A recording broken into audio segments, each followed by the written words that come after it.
Namaste, Masters. Hope you're all doing great. Welcome to Beyond Your Mind family, this beautiful global family. I can see all these beautiful masters who have opened their windows. Simi Thakur, Madam, Namaste, Deepika, Madam, Purna, Sir, Monica, Madam, Maheshwari, Madam. I really like to say hello to all those faces, beautiful faces I see every day. Sushma, Madam from Vijayawada, Sarita, Madam, Rama Devi, Madam, Durgamba, Madam, Padma Varnasi Madam from New Jersey, Jayalakshmi Madam, Saraswati Madam, Good Vijay. morning, madam. Good Hello, morning. hello. Very good morning. Very good morning. Yeah. Sushant, very nice to see you. Sripad Mani Madam, Sita Madam, Nagavalli Madam, Sharmila Madam, Chinnu. What a great name that is. Love it. And of course, lot of other masters who haven't opened their video, but I can recognize them all. Really a warm welcome to BYM family and this beautiful session on this great weekend.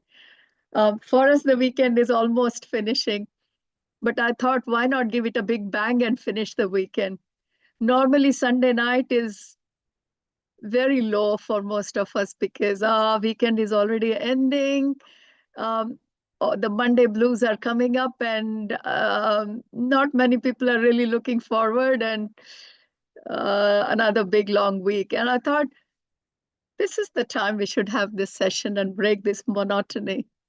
I know from other part of the world, it's not yet Sunday night. From US, it's early morning Sunday. You've got a whole half of the weekend still left. From India, it's a beautiful evening on a Sunday. So welcome to you all. Um, I never do late Sunday night sessions, but I wanted to do this late Sunday night session. I don't know why. Um, but anyway, yes, Gupta sir and everyone, hello. Um, yes, masters, now that we are here, let's get into it.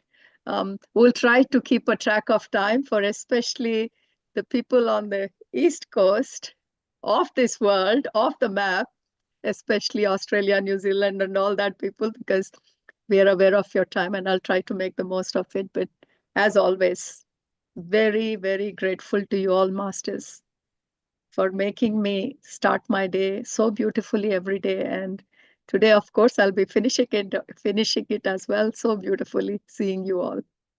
Very grateful to you. So, masters, hello, Ritu madam. Nice to see you here. So I like to keep reading the chats as well. This is one of the weakness I have. I'll be doing my session and the chat will come up and I have to respond to the chat. That's how I am, masters. Anyways, all right, let's start with a beautiful meditation, masters. 5 minutes. Let's all connect our hearts together. I believe in heart big time. How beautiful it is when we can connect through our hearts. So, masters, let's all sit in meditation position. Let's bring our hearts together. We're so used to doing heart meditation on this BYM platform. So let's do our my favorite music, which you all know. These days, there is absolutely no secret left. Everyone knows what Saroja Madam loves doing. Let's all get into meditation for 5 minutes, masters.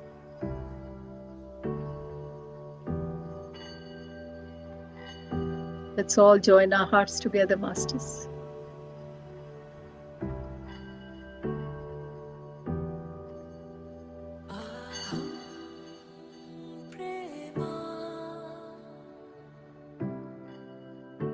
As we finish this beautiful weekend,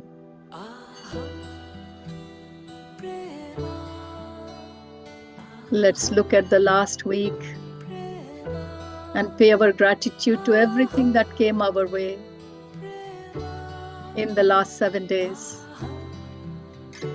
As we finish this week with gratitude,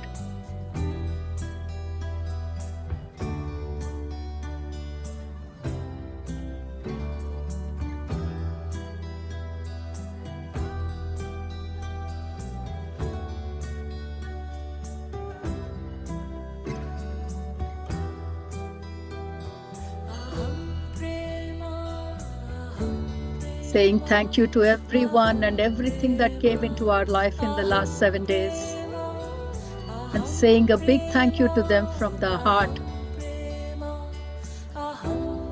Let's all connect our hearts together with the beautiful love light that we have, Masters.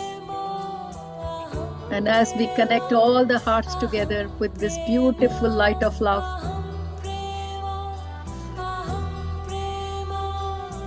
let's together in a group say thank you to everything. Thank you to this beautiful creation. Thank you to this beautiful universe. Thank you to Mother Earth. Thank you to this beautiful sky, the wonderful sun, moon, the numerous stars shining upon us every day and night.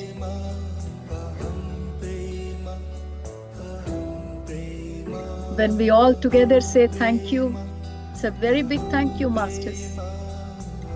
We're all connected to each other through our hearts, and saying this big thank you to everyone, to everything in this creation, to this beautiful path that life has chosen in this incarnation, to all the challenges that are coming into our life, to all the experiences that we are going through.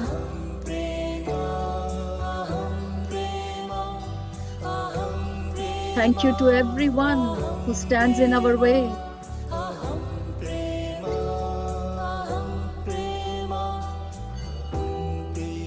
Thank you to all our family members. Thank you to all our neighbors, Masters. Thank you to the big community that we live in.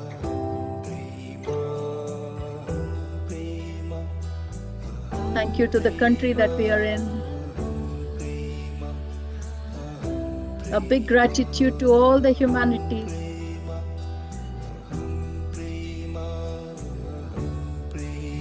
As we all join together today, connecting each other's hearts with this light of love.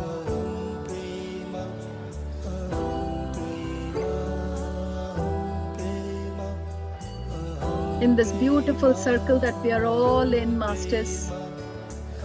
The beautiful circle of love that we are all in at the moment.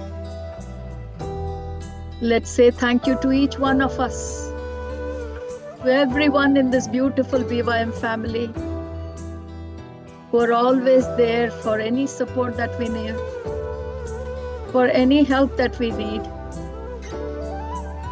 for showing us our path every day, for reminding us of our self-journey every day. Thank you to BYM family. Thank you to every meditator on this planet. Thank you to all the astral masters who have been guiding us for the last so many years.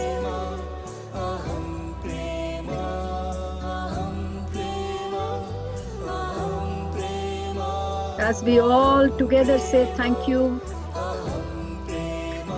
just see for yourself, Masters, how beautiful it is, how joyful it is. Everything is so blissful, Masters.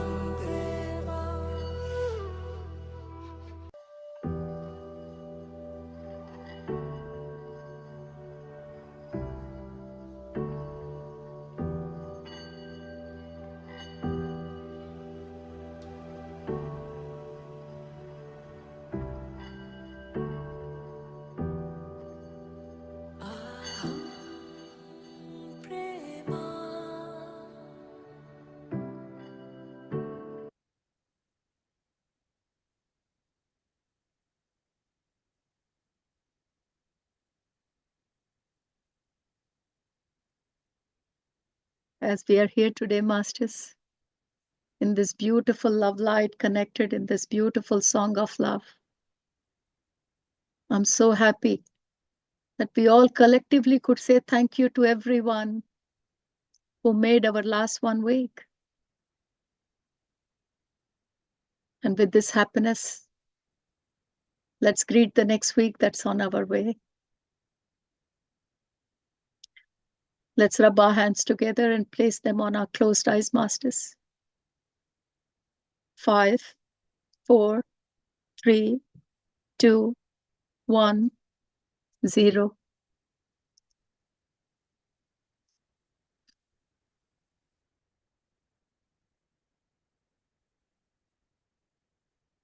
Remove our hands and let's all open our eyes with a beautiful smile.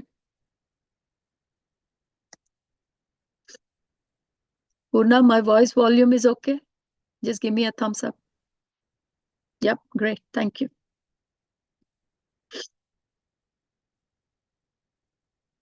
So Purna, keep an observation on the number and you know what to do when it reaches the limit. Thank you very much.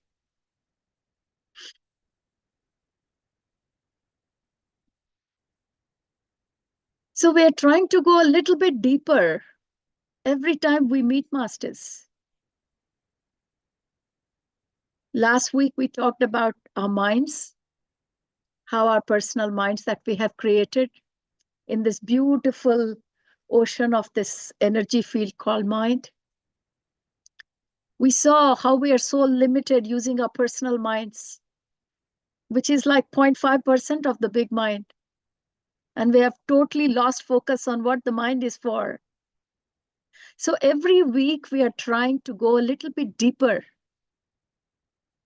Not at some concept that's away, but some concept that's within us. The journey is not to go to Moon or Mars or Jupiter, masters. The simple journey that we have to take is within. Because this frame that we are seeing looks very pretty and innocent, but there is so much to understand, masters. We all know. Just when we think that, yes, we got hold of it, the next minute it's slipping out of our hands. And we are scratching our head thinking, where did I go wrong? Where the hell did I go wrong? I knew what I was doing. Till last minute, I knew what I was doing. What did happen? That I lost my control. And this is exactly what we are exploring week after week, week after week. We don't have to know a whole great detail in one shot, masters. We will just try to scratch a little bit on the surface. And once that's out, then we will scratch a little bit more. That's what this effort is. My primary effort is for the youth. It doesn't matter how many youth are present, but this session is dedicated to the youth of the platform. And I'm sure that this is going to be of most benefit to our youth one day. Because whatever topic we are picking every week is exactly the topic that youth are struggling with at the moment. So this week I've picked preferences. You all know what preferences is, isn't it?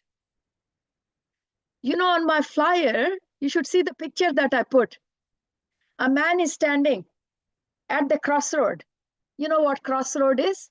Junction of 4 roads. He's standing there, looking at all the 4 roads and thinking, which road do I take? Does that remind you of anything?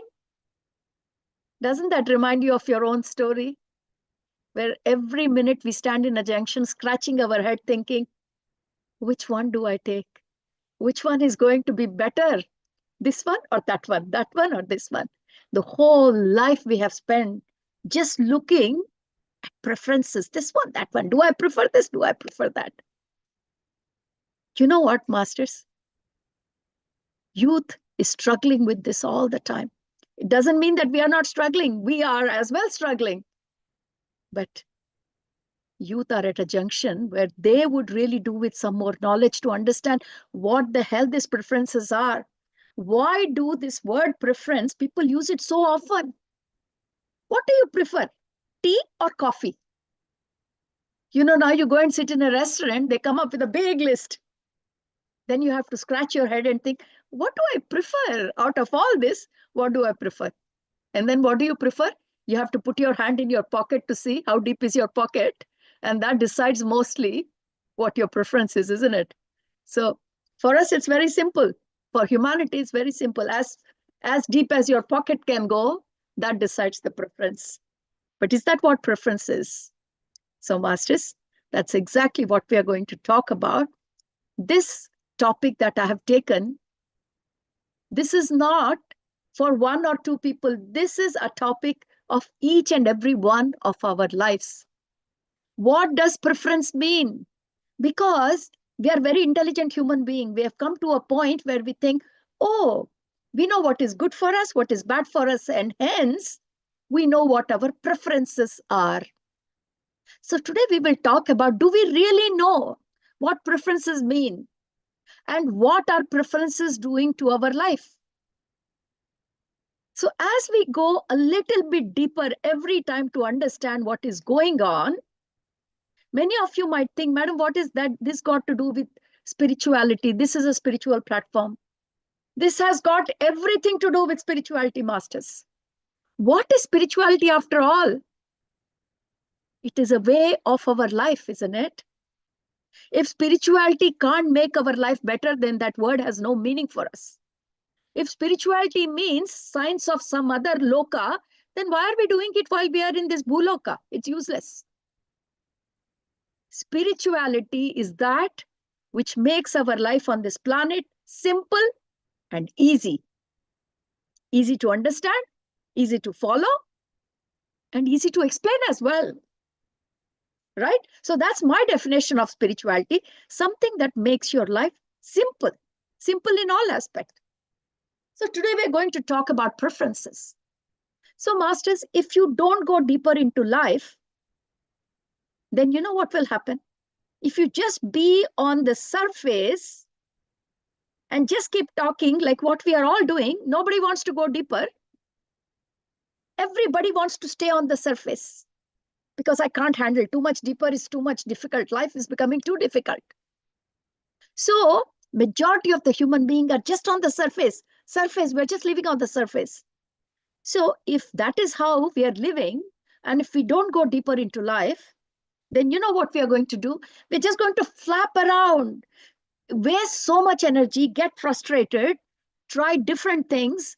Why? Because we do not have clarity. Because we do not have a full story of what's going on in our life. So the secret is, deeper you go, where? In your life. This is not about anyone else's story, masters. Spirituality, I always say spirituality is our story. It's not about Purna Sir's story. It's not about Gangadhar Sir's story. To me, it's my story. To you, it should be your story. Because in your life, I always say, you are the hero, you are the villain.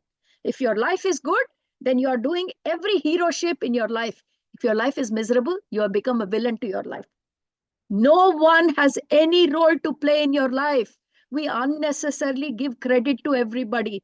I've told this many times, so I don't have to repeat it. So the deeper you go in your life and the longer you work with yourself, if you start working on somebody else, it's not going to help you. If you start working with yourself, what is working with ourselves? We're going to talk about it. So the deeper you go and the longer you work with yourself, it becomes crystal clear. What becomes crystal clear? Our life to us. So because it becomes crystal clear, is that it? It becomes crystal clear, but you still have work to do. It's an ongoing work. Just because you can see clearly and know what is going on with your life, that doesn't mean you're finished. You've only known. But remember that recognition is half the solution.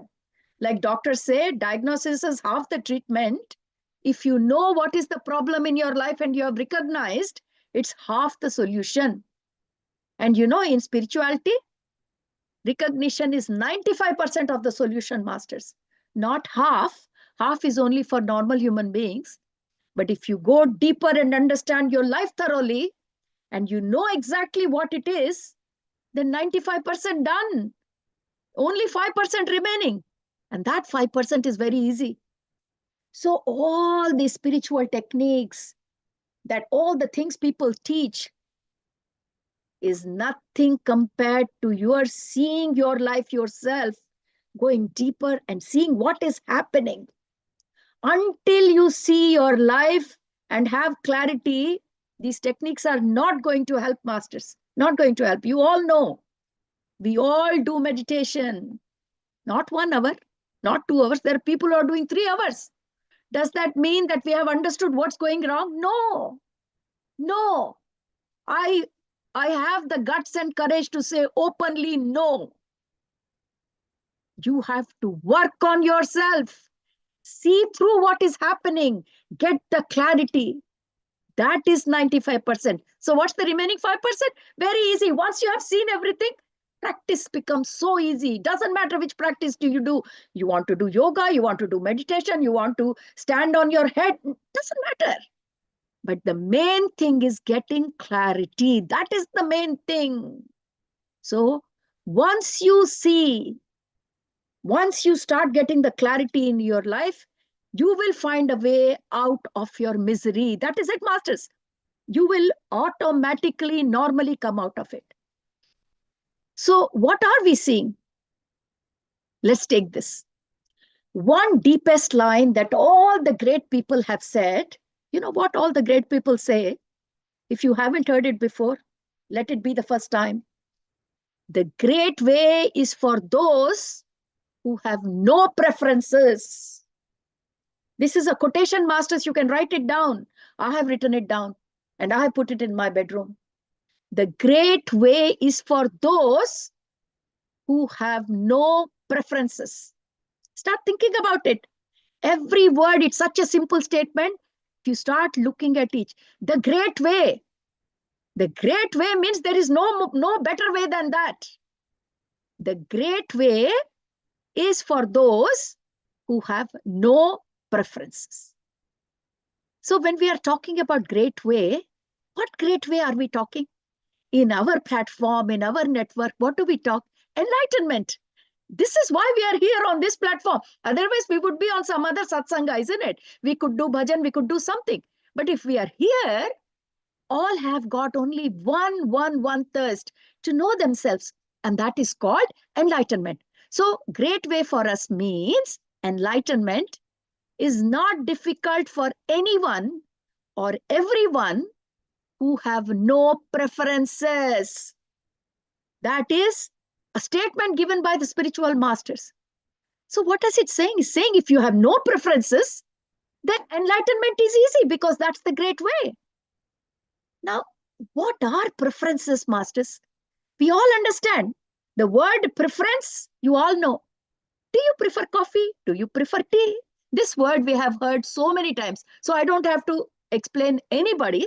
What does the word in English dictionary preferences mean?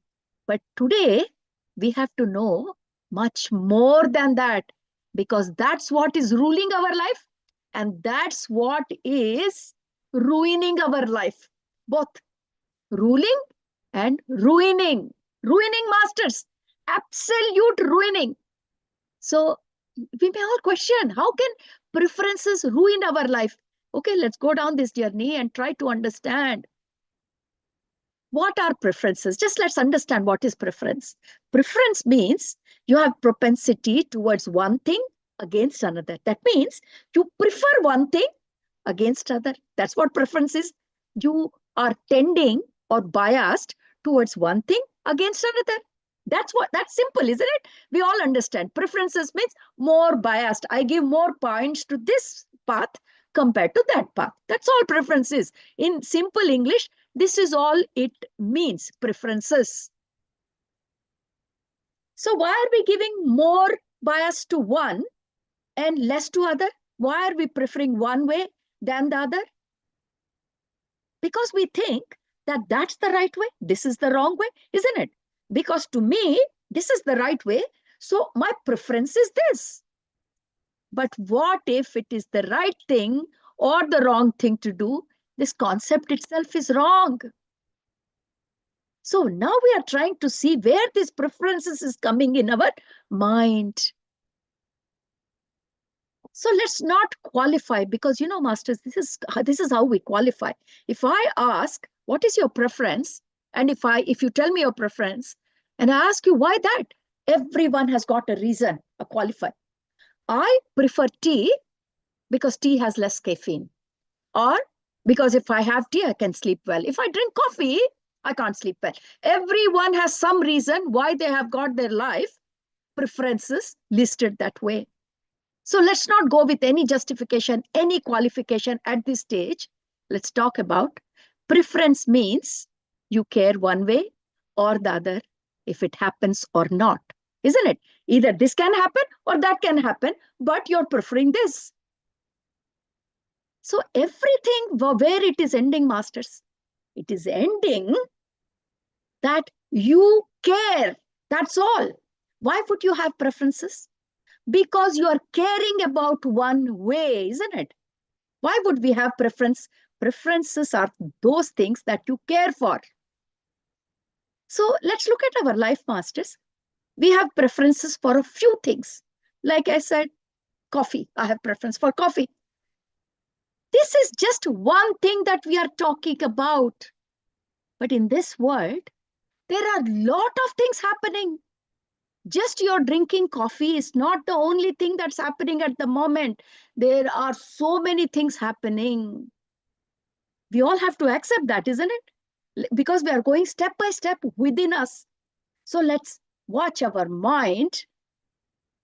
And what we said, the great way is for those who have no preferences. If I turn it around, it means the great way is extremely difficult, even if you have one preference, isn't it? That's the opposite of what I said.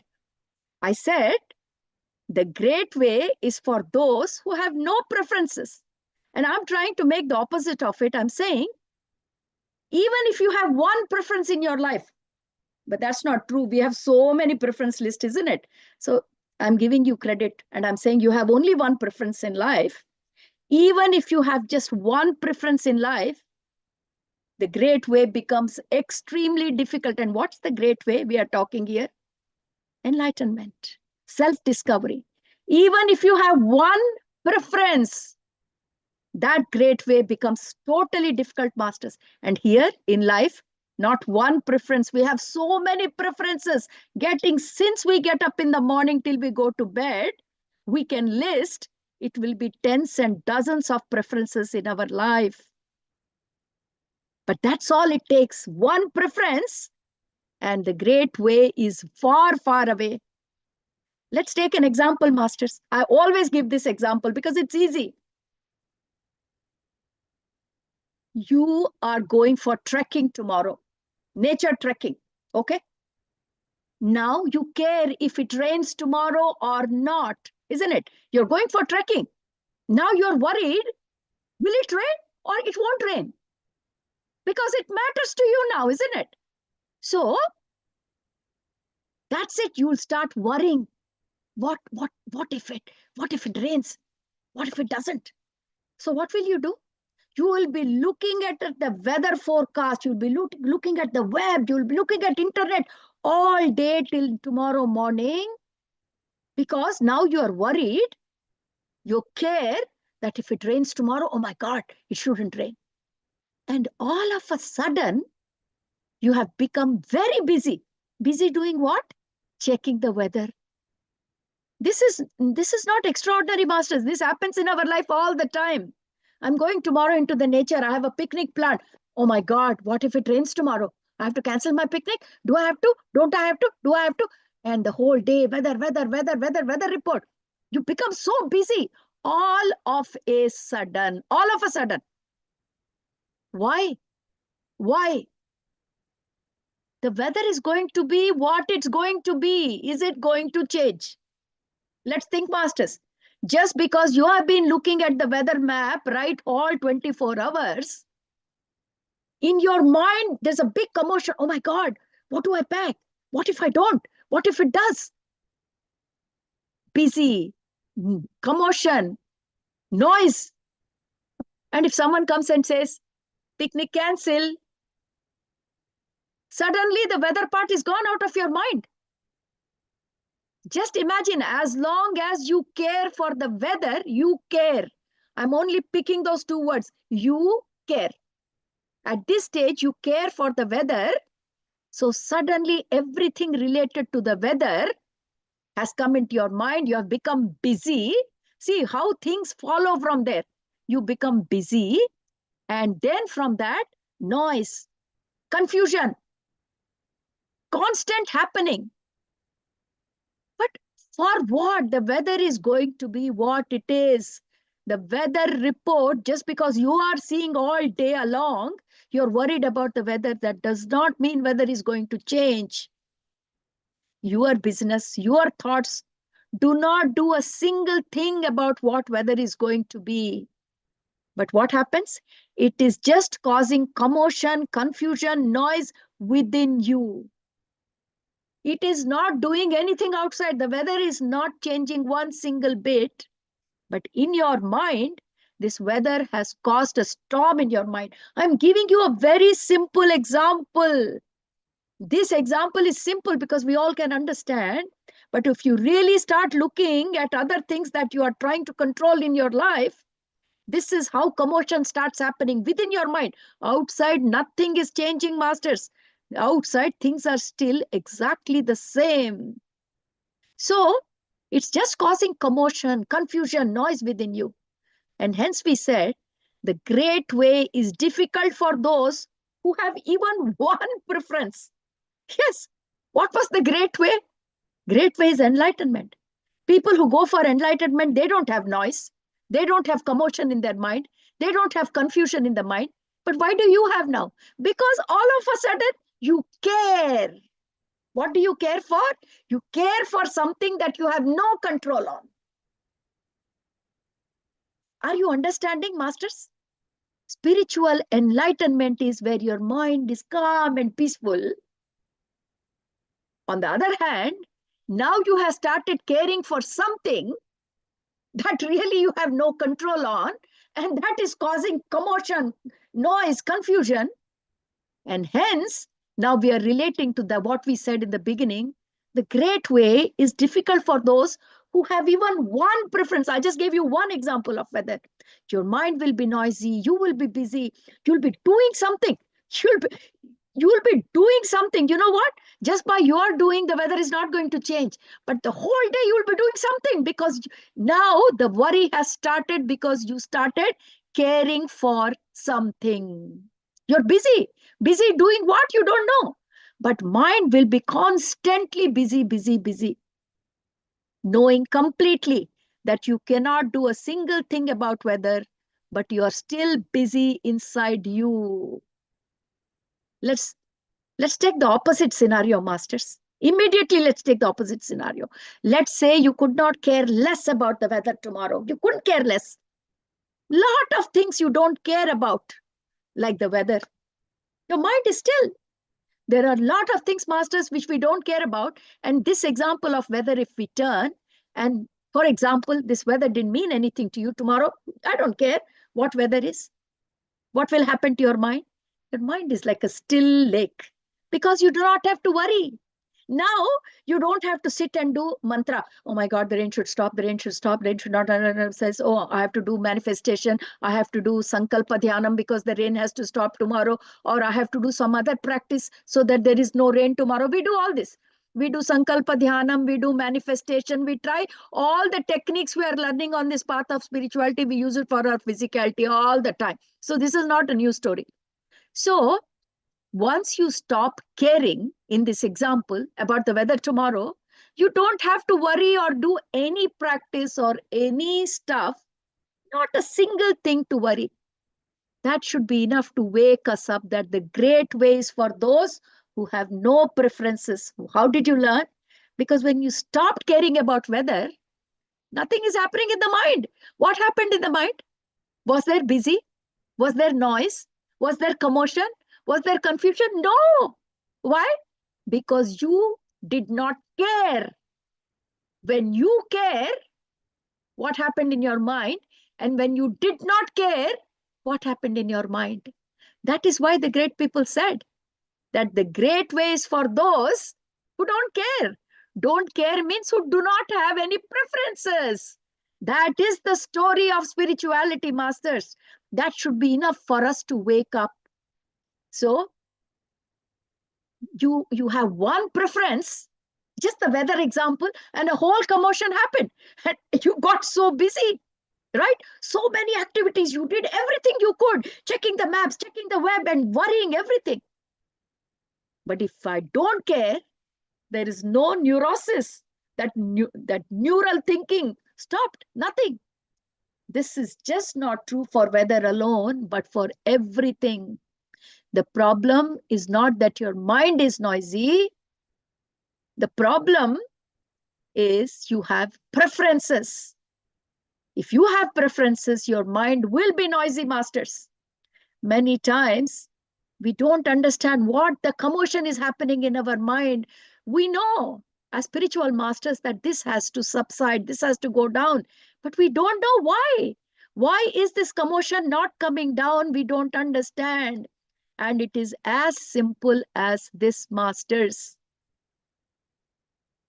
This is about preferences. The problem is not the noise in the mind. The problem is because we have preferences. So how do we get rid of preferences, masters? How do we stop worrying about this rain, the weather, which we have hardly any control on? You can't get rid of preferences. You can't. So what can you do then? You can get rid of the cause of preferences. You can't change your preference because you don't know how you came to this point yourself. So, okay, from today onwards, no preferences. It won't work. It won't work. So what will work is get rid of the cause. What is causing in your life to have these preferences? That is where the work needs to happen, right? So,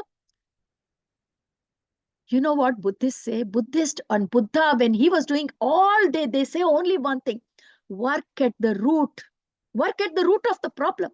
So preference is not the root. Cause of preference needs to be handled. Every time we have preference, people are struggling with how to make decisions. So many preferences. How do we make decisions? What is a good preference? What is a bad preference? But what I will tell you, look deep to find out what is the cause of your preference. If you're not able to make a decision because you have multiple preferences, don't get agitated. You look deeper within to find out where these preferences are coming from. That is where the solution starts, masters. And how you work with that. With what? Finding the cause of preference. That is what spirituality is. Spirituality is finding out from where this preference has come. Because once you know the cause of this preference, what did I say? In spirituality, 95% is cause. Once you find the cause, 5% is treatment done. So this is what we need to do. Find out the cause that has raised this preference. And the great way is not difficult for those who have no preferences, which we always need to remind ourselves. So what are we saying? People who have no preferences has no noise in their mind. Or there is no noisy mind for someone who has no preferences. So let us take it in a different way. The mind is not noisy for the things you have no preference about. What am I telling? Same words I am turning around so that you can understand. I'm saying for the things that you have no preference, there will be no noise in your mind. Shall I tell you an example? Just in the evening, I had guests. I was wondering, what will they have, coffee or tea? They don't drink coffee, they don't drink tea. I made tea for them because I like to have a cup of masala chai in the evening. I made for all of them. But then the couple said, we don't drink tea or coffee. No noise. For them, there is no noise because they have no preference. So Noise, where does it start, masters? Where you start having preference. So once we start removing preference, then we see where the noise is coming from.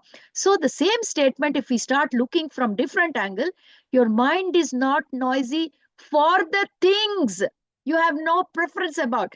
This couple, for tea and coffee, they had no preference, so they're very calm. We don't drink tea, we don't drink coffee, so don't worry. Okay, so I gave them something else to eat. But there are other things that they have preference about. For that, their mind will get noisy. So what I'm saying is, for the things that we don't care, we don't have preference about, our mind is still calm.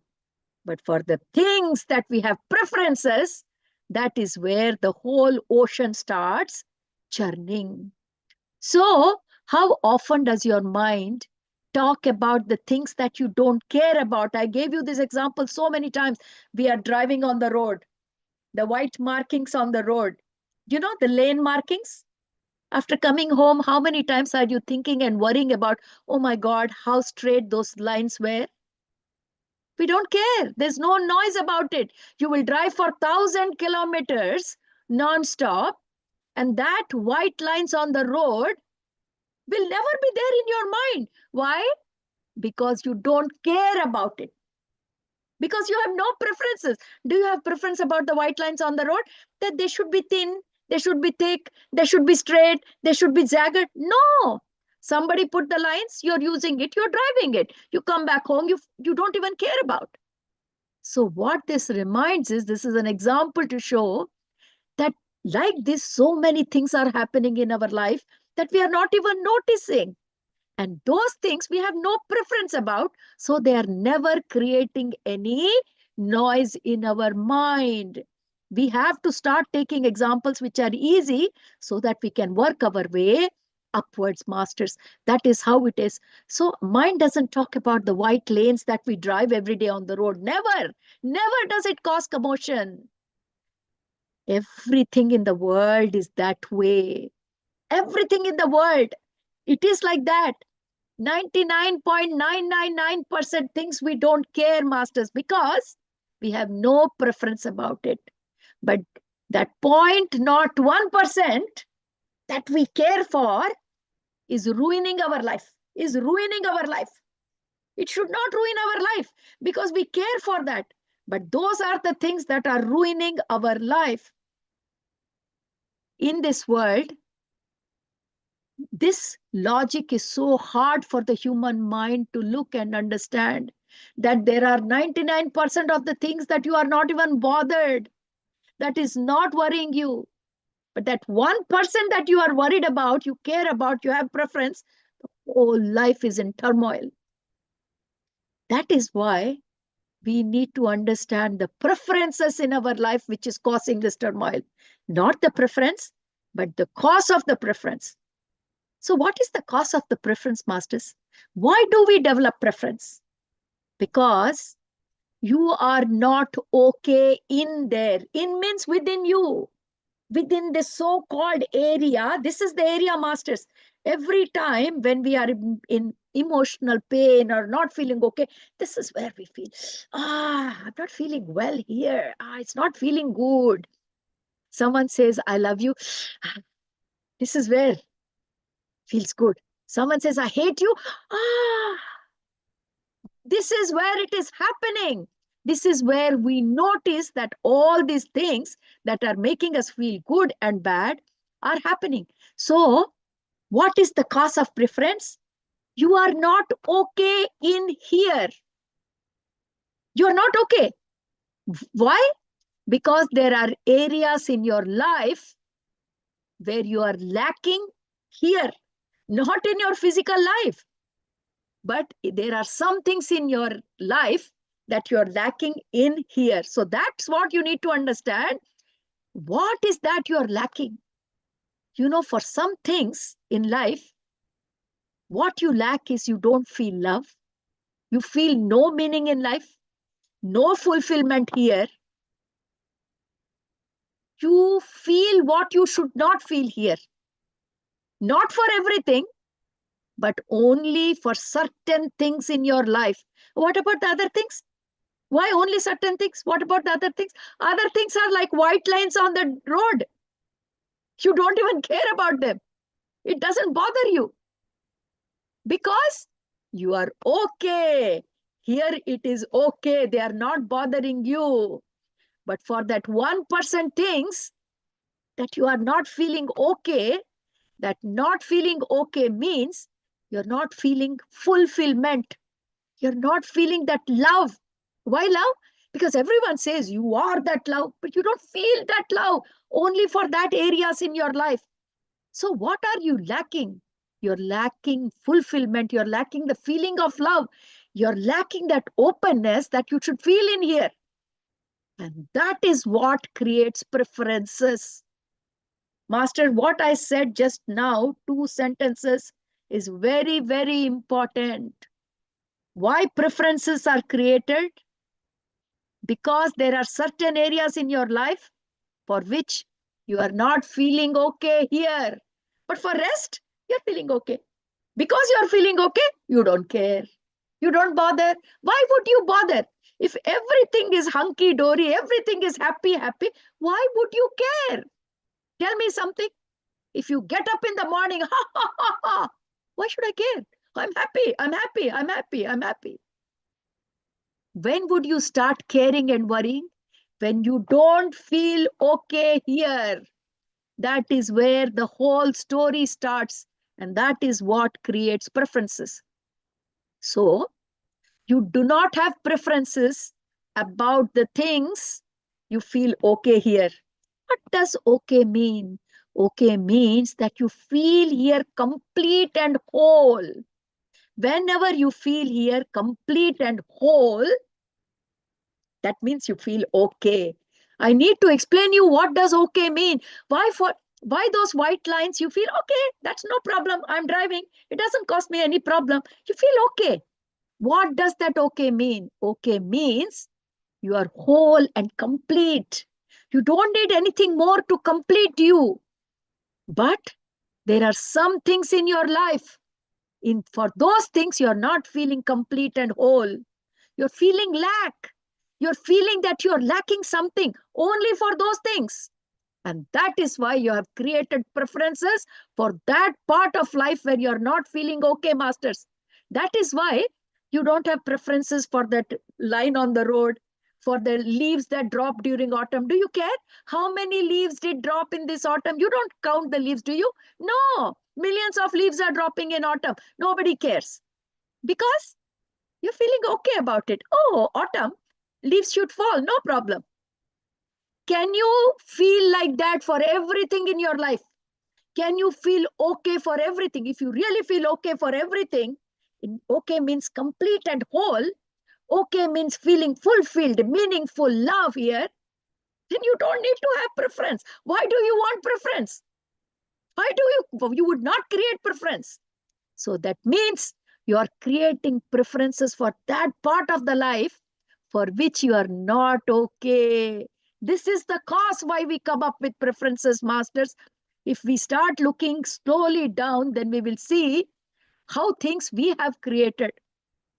So, you do not have preferences for what you feel completely whole inside because you're fine there. I'll give you a small example. I know such big truths are very difficult to understand. That is why we need example. Do you guys understand meteorite? A meteorite, a small part of a big star or a planet that breaks, it's called meteorite. Hope you understand meteorite. What is a meteorite, right? Do you ever worry when you're sleeping in the night that, oh my God, if I go to sleep, a big meteorite is going to fall on my house?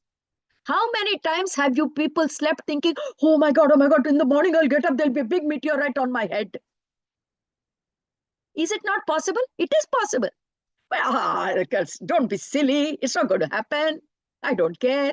Because I am full and complete when I talk about meteorite. Right? It's a big thing. It's a very big thing. Meteorites drop. It can drop on your house. But none of us care. I go to bed thinking about something else. Something else before which I have preferences. Not meteorite. But then Next day you read in a paper, somebody's house was destroyed, meteorite fell. Change. Change, story change. Now you are not feeling complete and whole. How things change, because then you were not worried at all, but you just read an article, it fell on somewhere. Now you begin to feel insecure. This is the word, masters. Insecure. Asurakshit in Hindi. The moment you start feeling insecure about anything, story starts. You start creating preferences. That is where. So the whole story is your insecurity. Till that point, meteorite, no problem. I'm not insecure about meteorite. But you read an article. Now you are insecure. I've given you an example now. I gave you an example from the weather. I'm giving you an example from different part of life, because this is how we are. And now you begin to feel insecure, start feeling uncomfortable, and preference begin to come up. Commotion, noise in your mind. Noise, noise, noise. Last night you did not sleep with noise. How come suddenly, reading an article, you became insecure? Can you go out and stop the meteorite? Can you hold it like that? Please don't fall, don't fall. You can do nothing about it. You can do nothing about it. And yet, preferences has come up, commotion has started. If you have no neurosis means this big noise in mind, because you're complete and whole, you're fine wherever you are, masters. If you feel complete here, complete means secure, I'm taken care, then no matter what happens in the outside world, nothing is going to bother you. I'll give you another example. You know, you're doing meditation for a long time, you're doing the spiritual journey, sometimes so confusion. Now people give you a choice. Do you want to live in New York, Manhattan, center of the city, or do you want to go to Himalayas? Oh my God, I don't want to go to New York. Oh my God, so much busy. Himalayas. For my spiritual practice, Himalayas. Why do we want to go to Himalayas? We want to go to Himalayas because we want to isolate ourselves from the commotion, not in the people, in our mind. You know why we run to Himalayas, masters? Because there is commotion in our mind. We are not able to handle that.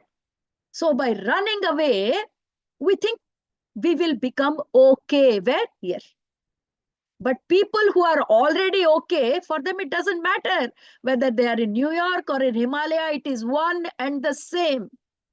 You see the preferences and no preferences? If someone is feeling secure, someone is feeling complete, someone is always filled with love, you go and ask them the question, do you want to go to New York in the center, or you want to go to Himalayas? I don't care. What does it matter? It doesn't matter.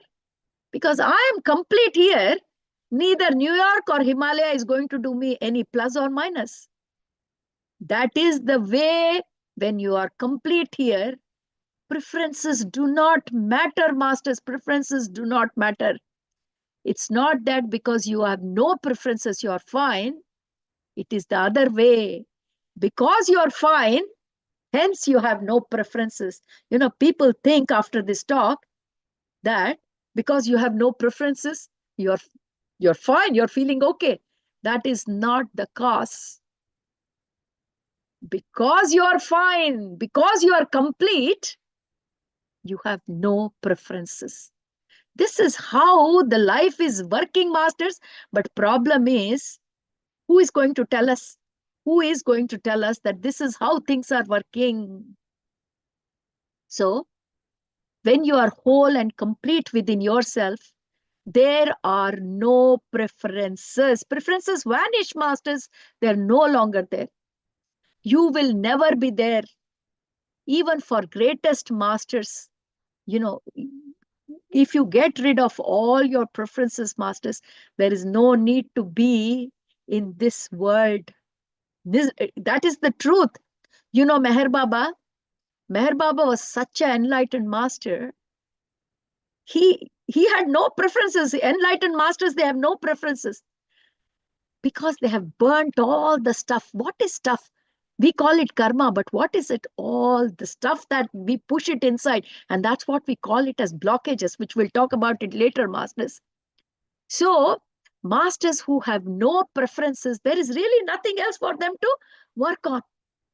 So, why did we take birth, masters? We took birth to work on all that stuff. Which stuff? With which we don't feel okay. You know, all the stuff that we are not feeling okay, and hence we are developing preference. So, we took birth to work on that stuff. And when there are no preferences, your stuff is all burnt. There is nothing remaining for you. And you're ready to move on from this plane to higher plane. This is a very important thing, masters. Our spiritual evolution and our story of preferences are all like this. We have preferences because we are not feeling okay. Unless you feel okay, the things won't move. Your evolution won't go up. Because if you are complete, that means there is nothing else to work on. You have worked on all your blockages, all your stuff, so you won't have any preferences. And then the story of this incarnation is done, and then you start working on the higher planes. This is exactly what happens with all the masters. An example I give of Meher Baba, that is what Meher Baba, he didn't have any requirement to continue in this body, but his disciples wanted him to be here. So those masters have to put energy to be in this physical body because all their stuff is burnt. We call it karma, but karma becomes too complicated. We work on our blockages, and blockages is karma, masters. And what is blockage? This is what I was talking. I am not okay with certain things in my life. Whatever you are not okay, that is the stuff that we need. We have come into this plane to work on. This is the story of our lives. You know, all this that we have developed, the self-concept, which I was always talking even in the last session, I, my, mine, this exists because we are not okay with ourselves. So what we have done, we have made an I, a version of ourselves that is acceptable to us, not only to us, but everyone around us. So this is a self-concept of who we are. I'm so and so, I do this, I do like this. A self-concept. The moment someone likes you, they are nice to you, you're okay inside. Suddenly you're okay inside. If they are mean to you, you're not okay. This is the story of our lives, isn't it, Master? So what do you prefer? You prefer that people be nice to you. This is how your preferences come. See, I'm slowly explaining you. Your preferences that everyone should like you, why did it come? Because that makes you feel okay inside. Anything that makes you feel okay inside, masters, that becomes your preferences. That becomes your preferences, masters. This is how preferences generate in the life. I'm not okay with it. Oh, so I prefer it like that. So I want everyone to say that I'm good. So I want everyone to clap. So how are preferences coming? Preferences are coming for all those things that we are not okay with us. This is how the preferences are coming. So you have built a concept of yourself to make yourself comfortable because you're not comfortable. Because you're not okay inside, you have made this story about yourself. From the time of birth, masters, we are conscious. Inputs are coming from these panchendriyas. And the soul struggles a lot to understand what is going around. And as it is growing in the body, it is building a self-concept because it's learning from the community. The things that I'm not feeling okay. So how do I make myself okay? To make ourselves okay, we have to change so many things, masters. We change ourselves to make ourselves acceptable, because once we are accepted by everyone, we are okay. That's what it is. We change to be accepted by everybody. And others are also doing the same. You're not the only one doing. Everyone is trying to change themselves only because they want to be accepted. Why? Why you want to be accepted? Because you're not okay inside if people don't accept. You're thinking if they accept, I become okay. So that's my preference. My preference is everyone should accept me. And for that, I will do anything. And that becomes my preference. Okay. So let's take an example, masters. Let's take a budding romantic relationship, which many of us understand. We try to change in this relationship. Why? We want to be acceptable in this. Oh, my romance has just started. If I don't change, other person may not accept me. This is most of the time.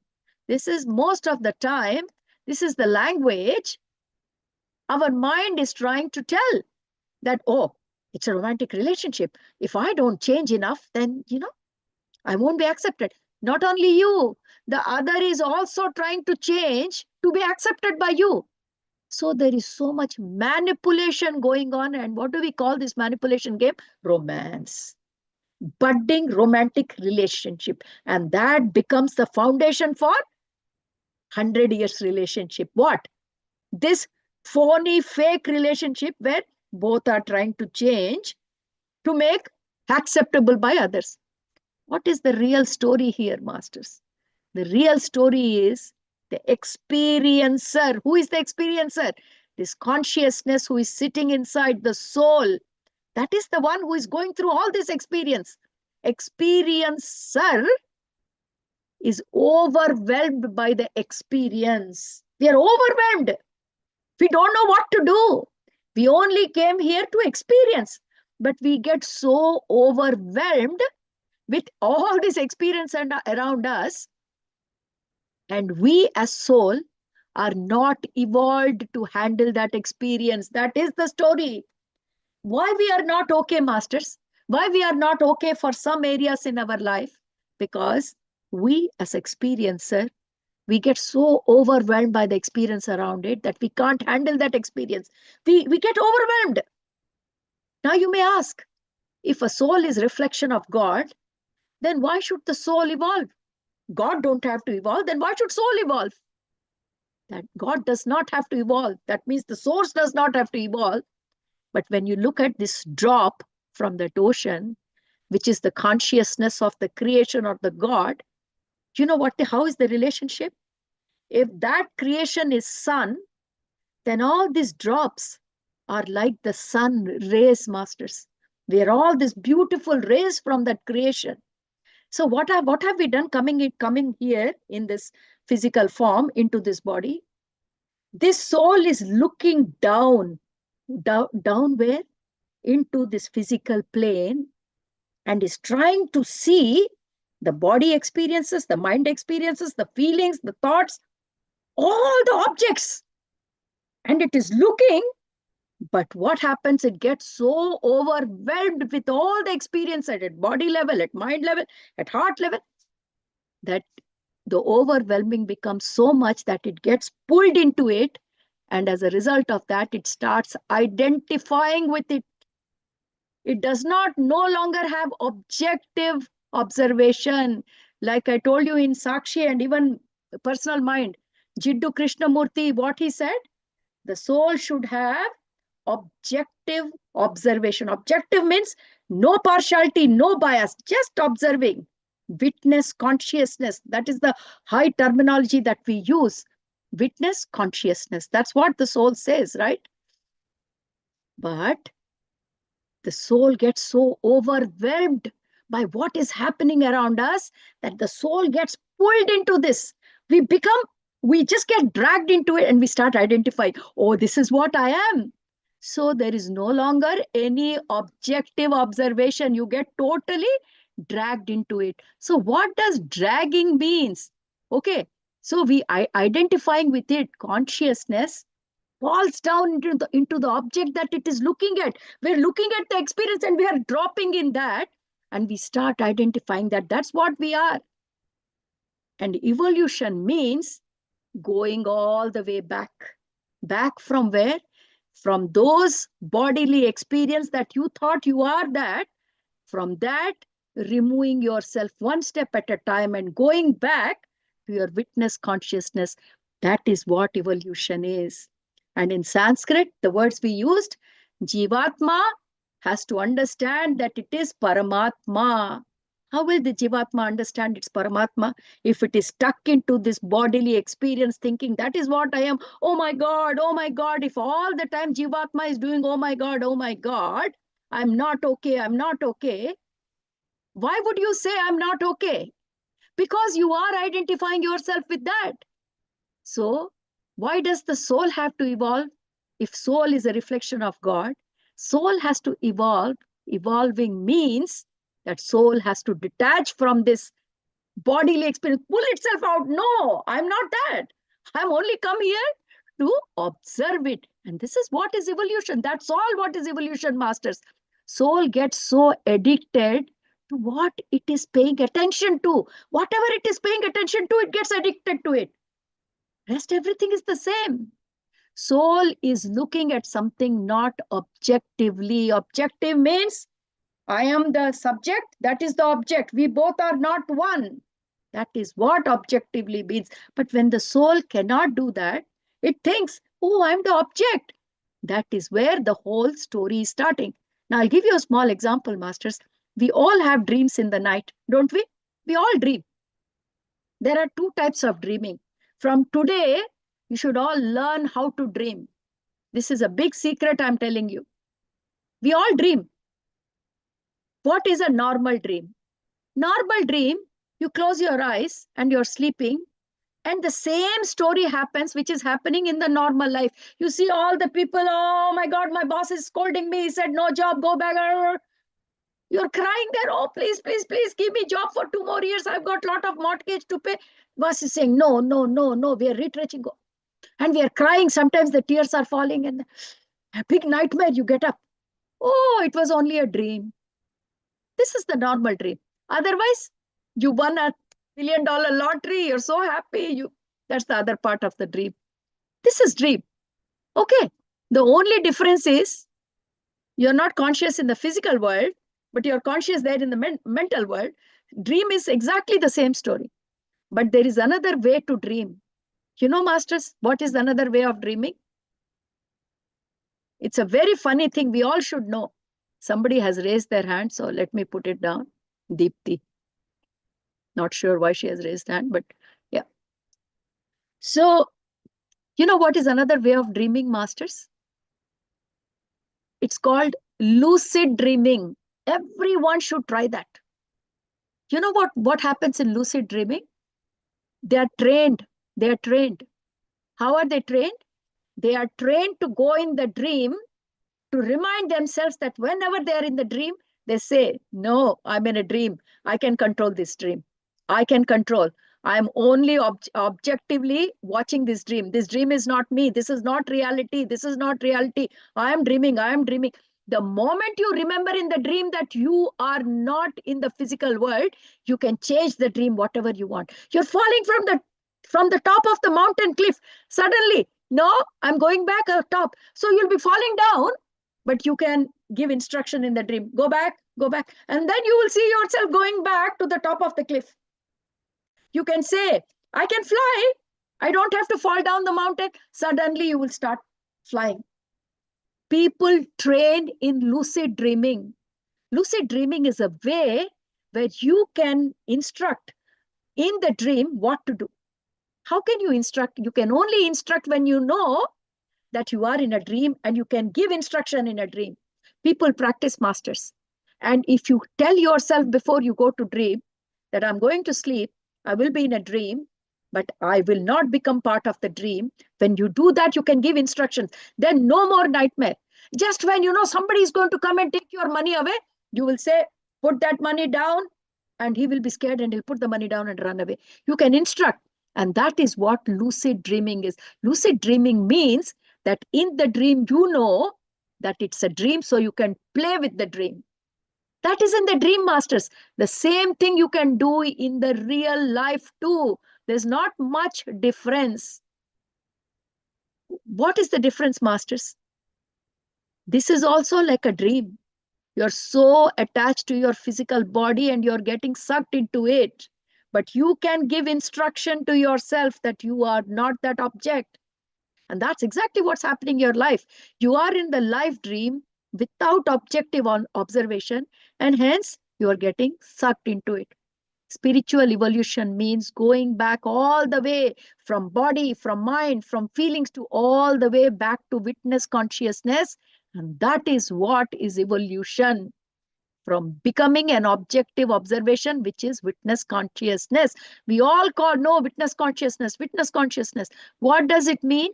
You're just there watching without judging, no judgment. Oh, it's a good experience, it's a bad experience, I'm not feeling okay, I'm feeling okay. No, no judgment. You just sit there and watch your life as it unfolds in front of you. You normally do notice your thoughts, masters. We do notice thoughts because we know what is happening in our mind. But you don't notice that you are noticing your thoughts. There is a difference between these two statements. Very hard to understand. And I've told this many, many, many times, masters. You are aware of things around. Otherwise, how would you function in this physicality? You are aware. But you have to be aware that you are aware that you are watching things. That is when witness consciousness happens. You have to think, who is the one who is looking at the computer? Oh, I am the one looking at the computer. So awareness has to go two levels to come back to this witness consciousness. And each one of us can do it. It's hard to understand. If I ask you a question, are you awake or not? You know the answer. Yes, I'm awake. If I'm not awake, who can talk? If I say, do you have thoughts or not? You say, of course I know, because I notice my thoughts. You notice your thoughts, but you don't notice that you are noticing your thoughts. That is where we are missing. You have to notice that you are noticing your thoughts. And the day you start noticing that you are noticing your thoughts, automatically, masters, this objective observation will come without any preparation, because we are not aware that we are the awareness that is notice everything. We are getting sucked into this physical reality. You cannot let go things, because that things bring out the stuff you have stored back in the past. That is what has happened. Because you got so addicted to your physicality, you didn't know that you are the awareness that is noticing, and you don't have to judge. You started judging everything. This is not good, this is not bad, I'm not okay, I'm okay. So as a result of that, you have stored so much inside. You cannot let go of things, and you're bringing out that stuff time and again. So this is what is going on, masters. What is inside, why it is inside, this is the story. Because you are becoming one with the physicality, you cannot function without judgment. So what is evolution of soul? It means evolving from humanness to witness consciousness. You're not here in the body. You're back up there. Couple of levels you have to go up. Out of the body, out of the mind, out of the heart. Go sit in your place. That is where you belong. Your consciousness has been looking down, paying too much attention to what it is looking at. The physicality, the feelings are so strong that very little chance of getting out of this addiction, masters. Nobody said it is easy. I'm not saying whatever I'm saying is easy. Nobody is saying it is easy. But you are the one who signed up for Beyond Your Mind Foundation. Nobody pushed you here, knowing very well that this is spiritual foundation. So we all stepped into this work. We said we are ready to do this work. So how can we go back? We can't, masters. We cannot go back. It is very important for us to understand that our consciousness has been looking down and paying too much attention to what we are looking at. The feelings are so strong, masters. Very, very difficult to get out of this addiction. But if you understand what is happening, very easy to get out. In the fact that I'm so addicted to what is going on with this body itself is really mind-boggling, masters. You know, we have to go to a function tomorrow. A small pimple comes on my face. Oh my God, such a big deal. And my God, you should ask those young girls and young boys. They have function the next day and there is a small pimple in the night. Oh, all night we'll be looking at, oh my God, what can I do to get this pimple out? Why? Because for that part of your life, you are not okay. You have judged. With that pimple, I'm not okay. Once you have judged you're not okay, then automatically you have done preferences. My preference is to get rid of this. My preference is to get something so that I can cover this up. Why? To make myself okay. Big deal. Now everything regarding this pimple creates noise and commotion, and you are addicted to it. Just wait, somebody comes and says, function cancelled. All of a sudden, nobody cares. If there is one pimple, 10 pimple, 20 pimple, nobody cares. Why? Till last minute, you were so worried. How come it changed? Why? Because now you are okay. Now you're okay because whatever your situation is, you're okay with that. So who is making it okay and who is not making it okay? You. Nobody is forcing you. You alone have got the capacity to make it okay or to not make it okay. Just a small example of people masters. So basically, the consciousness is dropping down, paying too much attention to the object of consciousness. So it is overwhelmed between what is happening between the mind, body, emotions, so much. The consciousness doesn't want to do. So, how do you stop being overwhelmed, masters? How do we stop this? Can we draw a line around our little reality? Why do I say little reality? You know what our reality is? The so-called physical world that we are worried about. How small it is if you draw a line. Me, my family means 4 people, my neighbors, another 4 people, my friends, another 10 people, my working community, another 10 people, or maybe my extended relationship, another 50 people. This is my world. We draw a big line. And that is causing all the problem to us. 50 people out of 8.5 billion people in this world. That is what your life is, and that's creating problem for you. Look at the perspective, masters. We have lost perspective. Oh, I'm not okay. I'm not okay. What are you not okay with this 50 people? With this 50 people. What about the other 8.3 billion people? You're okay. You have no problem with them. But you have all the problem with this 50 people because they are your life. You have drawn a line around them and they are dictating everything. Seems like a big thing. Is it really big compared to this earth? 8.5 billion people?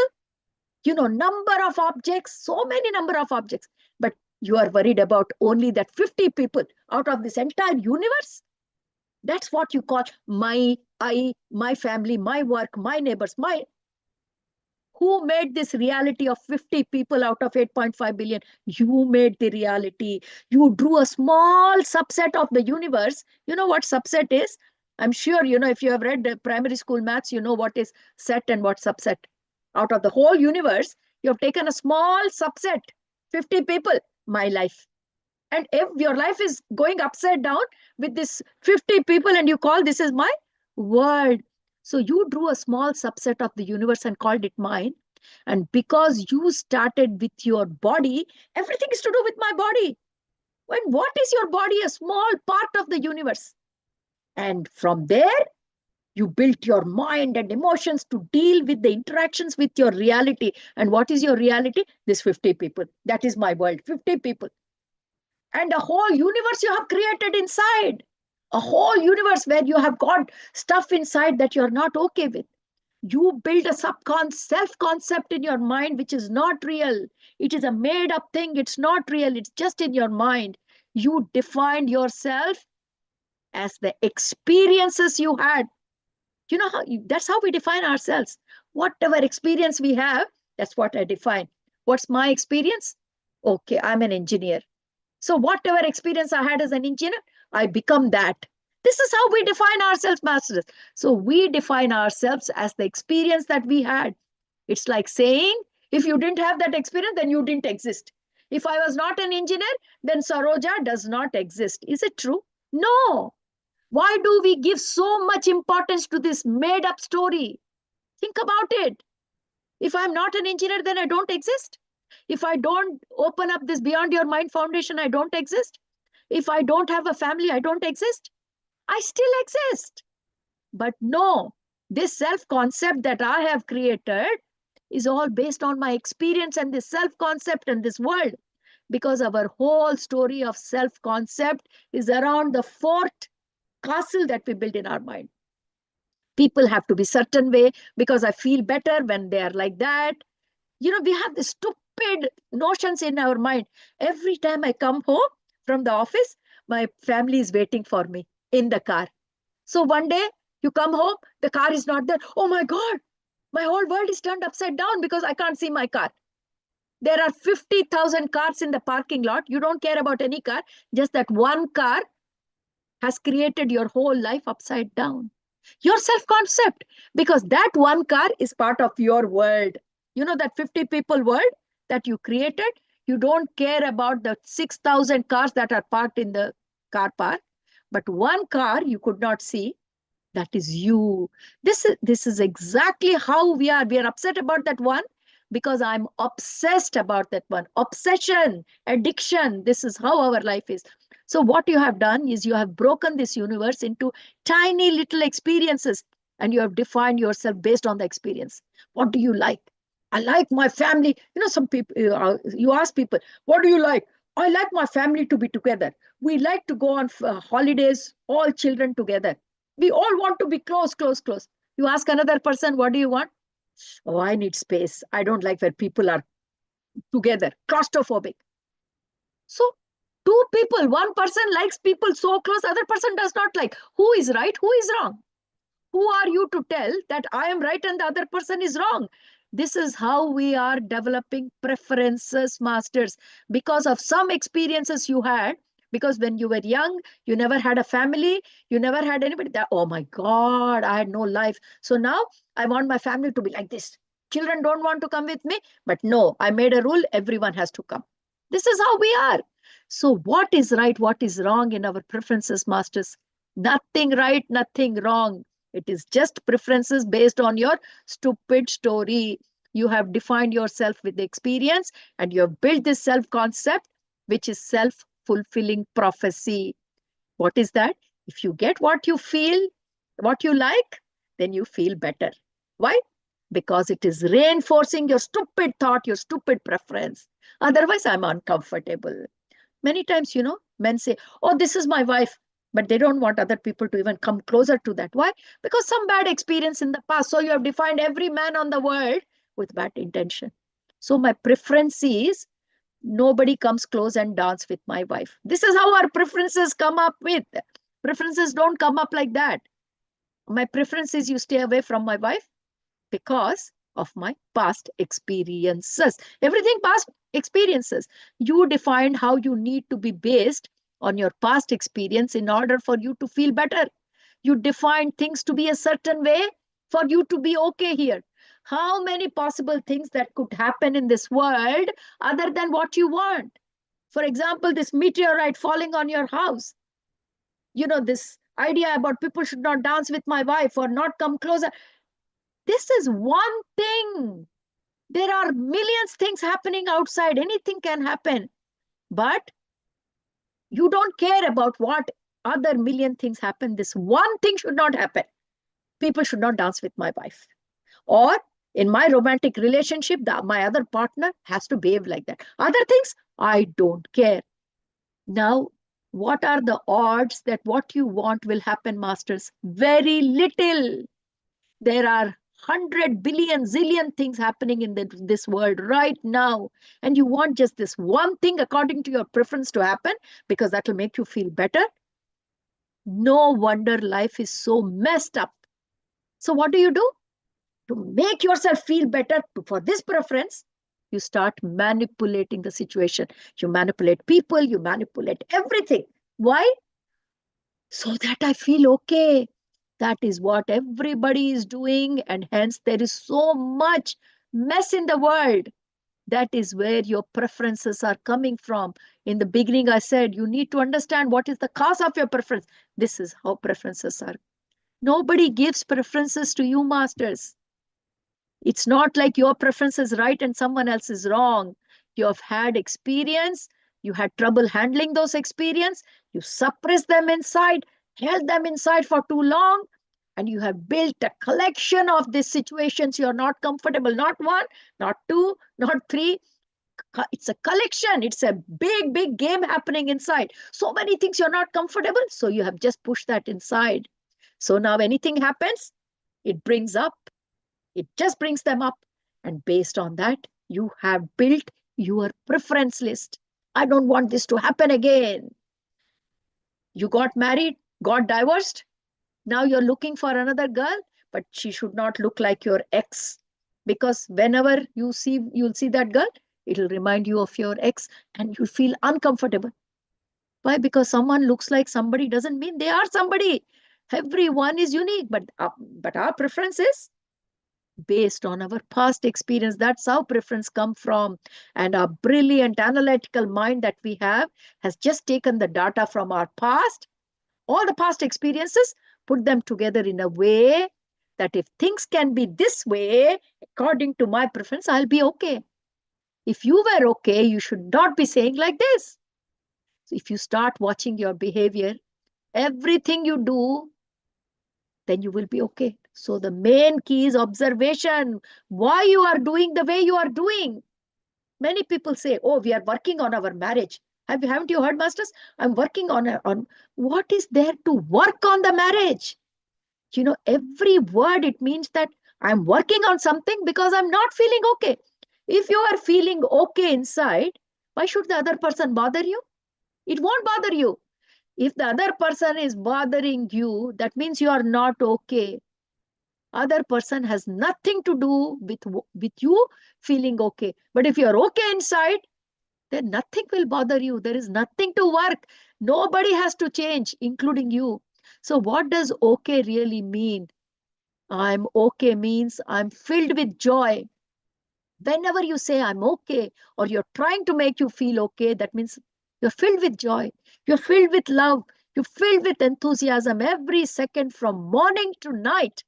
And you giggle all your way through the dream. And when you wake up in the morning, you say, I'm back. And you are wondering, oh my God, what's the day going to look like? It's going to be so much fun because nothing can take away my joy. This is how a high being should live, masters. This is how we should live. Are we living like this? That is the question. And the day we can live like that, we have become a high living being. This is what a high being does. Divine beings, this is how they live. So remember the perspective which will always bring you to the right spot. You're sitting on a planet Earth, which is spinning in the middle of nowhere. There's nothing around you. And this life, whatever life you are, it's going to end very soon. Oh, I'm only 20 years old. Even then, compared to the age of this Earth, 4.5 billion years, what is 180, 70 years, masters? If we look at the perspective, our life is going to end very soon. There's not much time for us. The sooner we understand, the better the remaining time becomes. When we go into a room, we want people to applaud. Why? Because that makes me feel okay. So that what makes you not okay, and that what makes you okay, this is what the whole life we are trying to figure out. And that is the creation of preference. I prefer to do things. What do you prefer? That makes me okay. I prefer not to do things that makes me not okay. I like when people like me because that makes me feel better. So why don't you like when they don't like you? Because it makes you insecure, makes you wonder what is wrong with you. This is what is going on in our mind. We have built a jungle here. What does it matter? They are only your thoughts. But no, those are the thoughts that on which your inside castle is built. You feel terrible when people hate you. You're not okay. Everyone teaches how to be better so that you can feel okay. This is what society is telling us. Get a better job, you'll feel okay. Buy expensive things, you'll feel okay. Get a good career, you'll be okay. Be respected by people, you'll be okay. So this is a list of things society is telling us. Buy this, do that, do that. Why? Just to be okay. Just to be okay. But if you're already feeling okay, there is nothing to do, masters. And your feeling okay has got nothing to do with from things outside. This is the secret that we all need to understand. Why? There are a number of whys why we are doing things that we are doing. Only one answer, because we are not okay. So you are worrying all the time. Someone says, I love you. Even that makes you feel worried, not okay, because you don't know how long they are going to love. Today they are loving. Tomorrow they may not love me. Then what will I do? Oh my God. Even that is worrying you. What does it mean to be lost in humanness? This is what it is. If you're not okay, putting something on top of it, buying a nice car is not going to make you feel okay, masters. Preferences are the result of the fact that you're not okay. Because you're not okay, these preferences are coming. Because all preferences are only to make me okay or not make it worse. This is why we develop preferences. So first, find out why you are not okay in there. Fix that first. You don't need anything from outside to become okay. So go inside you and find out why you are not okay in those areas. Fix that. I'll give you a small example. Someone who's having a stomach upset because he's eating pickle every day. Avkai. Every morning he gets up and eats avkai. Oh, stomach hurt, stomach hurt. He's looking for medicine everywhere. He can't find medicine. He's shouting. Then somebody comes and say, why are you shouting? Oh, I can't find the stomach medicine. What happened? I'm getting stomach ache. Why? Because I ate pickle. Stop eating pickle. That is the cause. Not looking for the medicine. This is exactly what we are doing. We are not okay. So we are dumping things from outside to feel okay. And how do you dump? By having preferences. If I do this, I'll become okay. If I don't do this, I won't become okay. So find out the cause of your stomach ache. You're looking for a good relationship that works. Everyone, I'm looking for a good relationship. No, you're not looking for a good relationship. You're looking for something because you're not okay within. You're lonely within. So you're trying to fill that gap with a name called relationship. How should it actually be, masters? It should be you have relationship because you're fine, you're okay. And it is fun to share your joy with everybody. That's why you're in relationship. Relationships are not to make yourself okay. You have relationship because you want to spread love. I'm happy, I'm okay, and now I want to spread this love in my family, my friends, my BYM family, everywhere. So I'm having this relationship, not because I'm not okay, so I'm in this BYM foundation so that every morning people can send me love, send me love, send me love. Oh, I get so much love, I'm okay. No, I'm already okay. I'm full. I'm in a relationship now, so I can spread. That is why relation should be there, not the other way. Nobody tells us. I feel so special. This we always say this. I feel so special when I'm with her. I'm with that girl. What does it mean? You messed up your whole life. You messed up your whole life, and now you want somebody new to make you feel okay. She doesn't even know you properly. She doesn't even know your life, and you're hoping that this girl you have known for 6 months will fix everything that you have messed up since your birth. This is the myth we are living, masters. And that's why every relationship almost fails. Because you're expecting somebody to come from outside and fix everything inside. All your preferences are all about that you're not okay, you're not okay. So you're trying to get things, fix things, avoid things. Entire society is like this, masters. Entire society. That is how it is. So people talk about passions. What are passions, masters? You should be passionate about everything, but we are not, because we are blocked. We are blocked about some things. We can't really feel it. So even the terminology that we use, everything is screwed up, masters. Everything. So when you're talking about passion, a job or a person, why you find your passion? Because you are not feeling okay all the time, and now you want to find this job or a person so that they can distract you from all the garbage you have stored within you. If that person is not in the life, then you will remember all the garbage, but whenever that person, you can forget. So what are we using our passions for? We're using our passion to distract ourselves from the garbage. So I'm blocking the flow of my passion with my preferences. If my preferences line up with what is happening around me, then I feel great. If they don't line up, then I don't. I feel depressed. There is an energy inside us, masters. And when we are open to this energy, we can feel it in our heart, we can feel it in our mind, and we feel so excited to do things. But if you're blocked, your heart is closed, your mind is closed, you don't feel the energy. You feel lethargic, you feel tired, you don't have any interest to do things, you can't think well. It's like those blinds that we have on the window. You can open the blind, you can close the blind. When you open the blind, sunlight comes in. When you close the blind, you shut the sunlight. You have those magic blinds inside, masters. You have the capacity to open it, you have the capacity to close it. So, this energy that is coming in, you have the capacity to shut it, you have the capacity to open it. But no, you are not going to do anything. You are trying to find from the outside world who is going to come and open my blind, because I have closed my blind inside and now I'm looking for somebody. Yeah. Who? This is the story of our life. We shut the blind inside. Now I can't do it. I don't know. I'm looking for somebody. Purna has to come and open mine, or Yogendra has to come.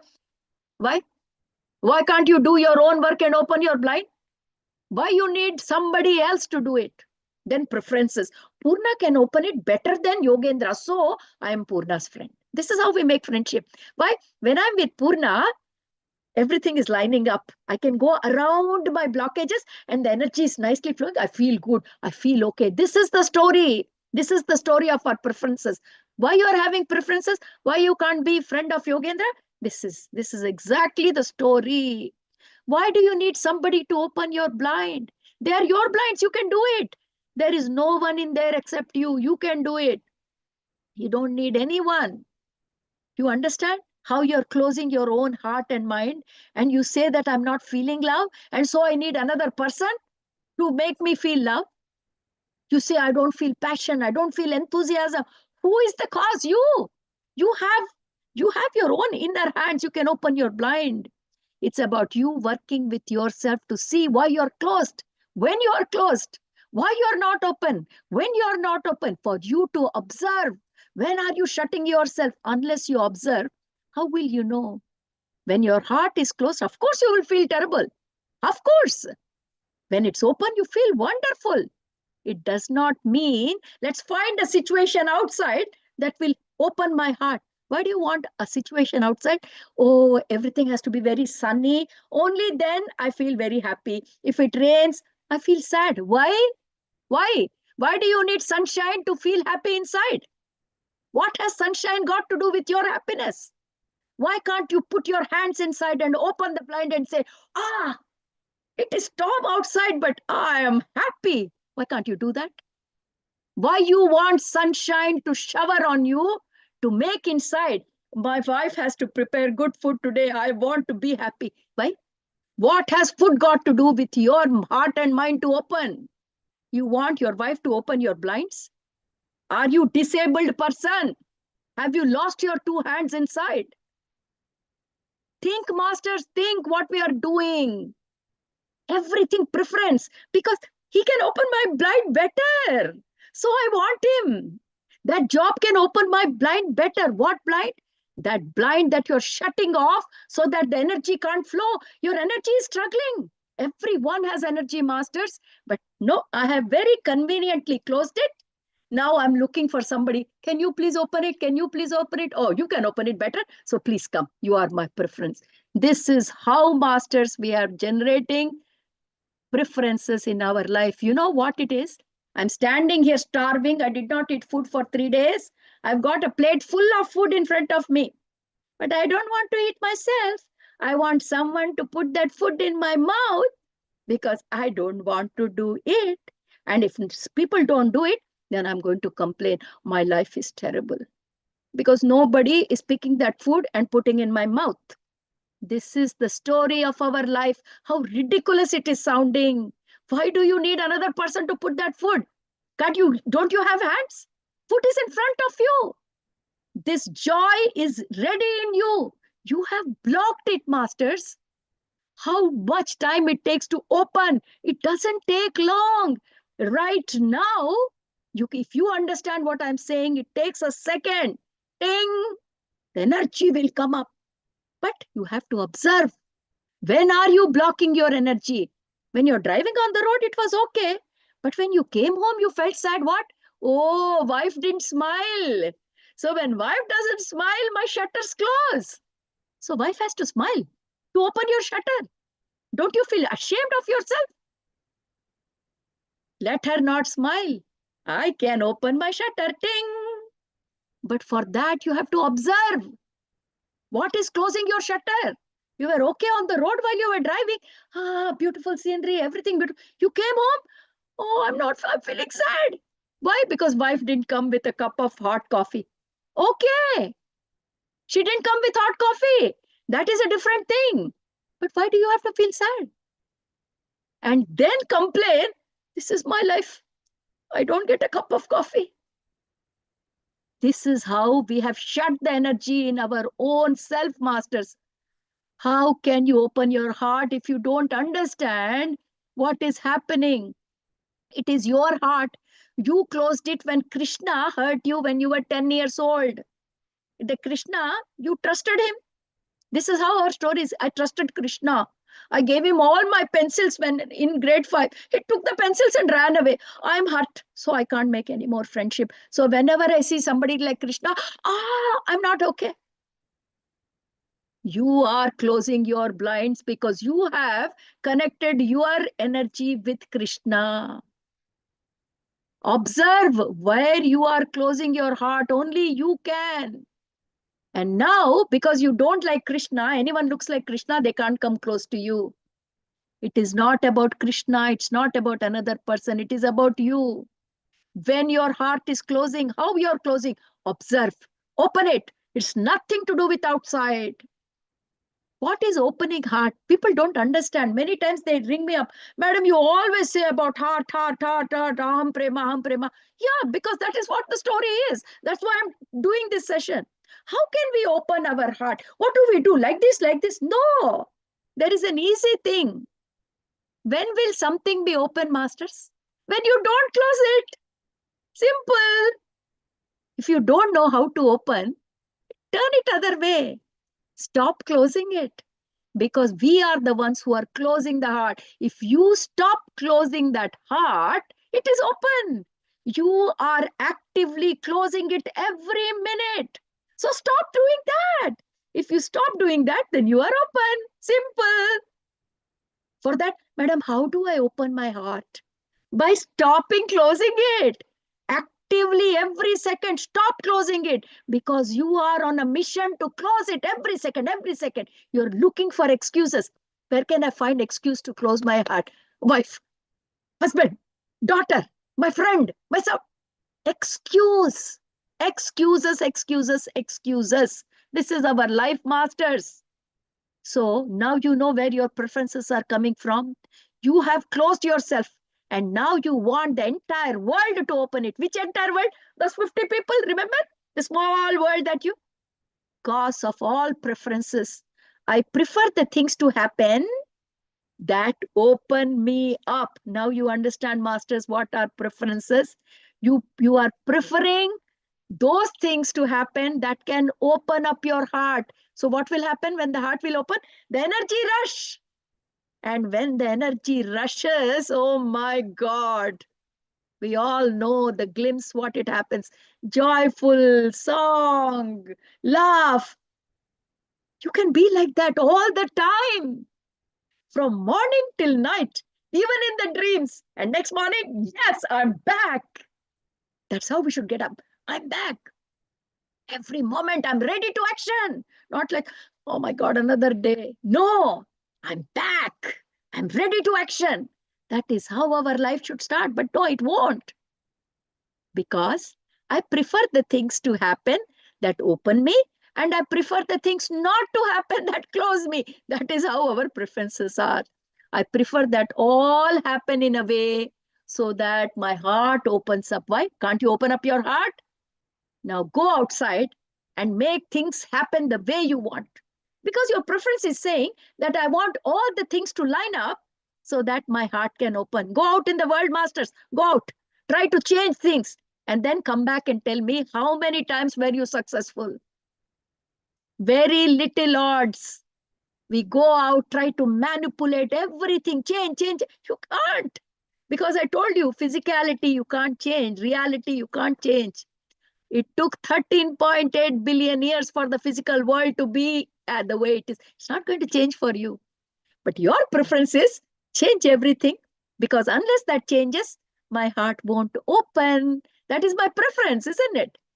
So you are trying to manipulate everything with very little success. You stored a lot of stuff inside. Events that took place. What are these stuff, masters? Events that took place, you could not let go. You can't let go. If you can't let go things, they get stuck inside. You stored so much, so much. Lot of things that happened. You didn't care about them. So they went through you, all right, you let them go. But that point, not 1% experiences that happened, and you could not take it. That couldn't pass through you. And now that is the problem. That is the stuff that is stuck in you. And you have developed preferences that, according to that, everything should happen the way you want so that you can open up. You are so far away from the truth, masters, because you developed likes, dislikes, preferences based on this stuff that you stored. And then you want things to happen according to that. That is why it is a mess inside us. We are trying to get what we want, avoiding what we don't want, not trying to fix the problem. You know, we are 10 steps away from where the problem exists. The problem is existing deep inside. Where are we trying to fix? Out in the world, 10 steps away. We are away. We're trying to manipulate. Oh, if I try to manipulate Sita madam, or maybe she can join me in the inner child session, even though I'm late registration. So instead of doing registration on time, let's manipulate Sita madam. Maybe it will work out. So every time we are focusing our energies on the physical level, manipulate. The problem is 10 steps inside. We're so far away. So first of all, we have to find out where the problem is. This is exactly what it is, masters. So we first have to understand how can we find out the reason behind which you have developed these preferences because you are not okay, based on which you have developed these concepts, the hopes, the dreams, so many dreams, the preferences of what should happen, shouldn't happen. The real question is, do I have stuff inside me that is blocking me? What is blocking? Blocking my energy. That should be the question. And how do you know? I know, because it comes up all the time. And who will know? Only we will know. We know when the stuff comes up from inside, it hurts. And now you want the world to fix it. You have the stuff inside. When it comes up, you know it. So why are you expecting the world to fix it? Why can't you fix up your own problem? What did I say? You have to work at the root. The root is you have garbage inside that is blocking your energy. And that is what is determining all this. The meaning of our life should be let go of these blockages that is closing me and not letting me open. First of all, you should understand what is stuff that is stuck inside. How? Observation. Every second observation. The energy that comes up when you're open is beautiful, masters. It is a kind of energy, not when people clap when you are in the auditorium or when you get a new car or a new promotion, not that energy. It is 100 times, million times more when there is no blockage and the energy is flowing. What you should want is that energy. I would like that energy to flow in me every moment of my waking or sleeping. Whether I'm sleeping or waking, doesn't matter. That energy should be flowing. Because when that energy rushes, it's like holy water spray, masters. And every one of us is capable of having that energy. You have a choice. You can work 15 levels away into the physical world from what is happening, because what is happening is here, not there. You can work 15 steps away and suffer because you're not going to get what you want. Doesn't matter how many preferences you have. Instead, you may get what you don't want. This is what the truth is, masters. You know what psychologists say? Psychologists, whenever you have problem, you go to a psychologist, they say, you have to cope up with this. Coping is not the answer, masters. You don't cope with things that you don't care about. You only think about coping with things that you start caring about. Why? Because you have blocks inside. Basically, come down to your core. Preferences are not problems, neither are desires. The cause because of which these preferences have come, they are the ones to be fixed. You are blocked, and the energy is not flowing unless everyone does what you want according to your preference. Silly waste of time. Instead, you can let go of this blockage. Yes, you can, masters. You are the one holding them there. There is no such thing as, oh my God, I'm scarred inside. No, everyone can get rid of these blockages. You put him there. You put them in there because you could not handle it. So what you do, whenever things remind you that I can't handle, and you keep pushing it away. This is what you do. Whenever things remind you of that, you're pushing it away. You are using your will to push it away. So make a paradigm shift. Use the same will to let it go, masters. Let it go. Instead of pushing, let go, let go. But first, you have to handle that when it comes up. It has been stored with pain and it will come up with pain. But use your will. You got willpower. It won't happen overnight. Not today, not tomorrow. You have to work every minute, every day for the next few weeks to start learning to let go of these blockages, even at work, even at home, wherever there's an opportunity, and eventually it will get better. Preferences ruin everything. So let go your blockages. You will know when things bother you. If anything is bothering you, it's the reflection of what you stored inside. Let go of your preferences every minute. Start with the low hanging fruit. Like, I always give the example when you're driving and somebody is driving very slow in front of you. Oh, why can't he go fast? I'm getting late. Start with those things, low hanging fruit. Relax. You don't have to struggle just because somebody is going at a low speed. That is an experience. Don't try to avoid the experience. Handle the experience. In face of this experience, learn to relax. If you can handle the experience, instead of wishing, oh, I could have something else, don't try to wish something else. See what is in front of you. There's already an experience. You can handle everything. When you start observing what you have on hand and start learning to handle it, then slowly, masters, you start developing the confidence that, yes, I can do it. Yes, I can do it. And you'll slowly start having fun with everything. So let go of the garbage inside every single second of your life. Make sure you're working with letting go, letting go, let go, let go, let go. That is the real spiritual practice that we all should be doing.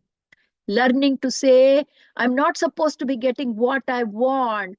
It's letting go of the part of me that wants it. Whenever you think, I want that, let go. Because that's not how the life is. You cannot have things from outside to fix your things inside.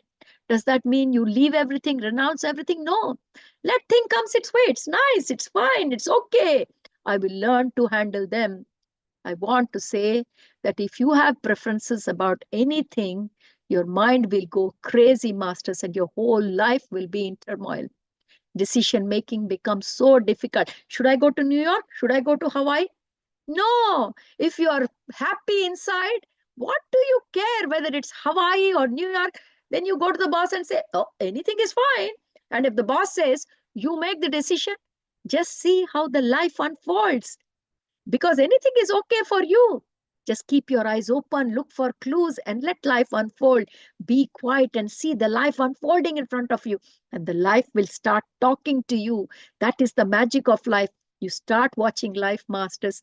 Life is always going forward, but you are not watching it because you're so busy with your preferences, wanting it the way you want it to go. Remember, go to the root cause of your preferences. And the moment you start working that way, it gets better over the time because the great way is not difficult for those who have no preferences, masters. This is why I wanted to talk about preferences. We have built chains around us with, I prefer this, I prefer that, I prefer this. Let's make ourselves whole and complete. No preferences. You want to send me Hawaii? Okay. You want to send me to Anakapalli? Okay. What does it matter? Anakapalli is not going to make my heart close. New York is not going to make my heart open. I'm already open. Energy is rushing. That is why when you see those Sufi people singing, they are lost in their ananda. They don't care where they are. They don't. We are on a great path, masters. We are on a great journey. We have to practice this. Everything is good. We can do it. Any experience that is coming, it's for our learning, for our growth on the spiritual journey.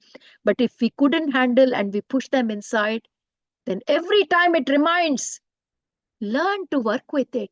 Let it go instead of pushing it. Okay. Yes, it is difficult. Okay. Then see how your life lifts up because you make yourself okay. Don't wait for others to put food in your mouth. You open your blinds. Open, no more shut. Lock it. You have to keep doing this every minute, every second. Thank you, masters. Thank you very much. I'm happy to take any feedback, any questions that I can answer. But masters, I know this is a bit complicated topic, but we have to start talking it because it's not away. Here it is happening. If the topic is complicated, that means we are complicated, isn't it? Yes, we are complicated, masters. We are complicated. But remember, it's not that difficult. We can do it. I believe it. I really believe it, masters, that we can do it. And I know each one of you can do it. Thank you very much.